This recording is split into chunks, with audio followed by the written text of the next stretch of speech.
Hey guys, welcome back to my channel. In today's video, I'm going to show you how to add a contact on Emo.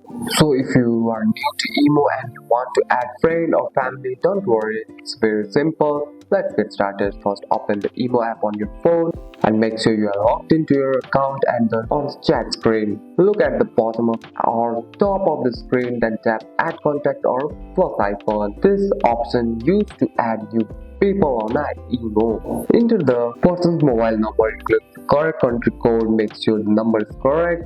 After entering the number, tap save, add or search. If the person is already using Emo, the profile will appear.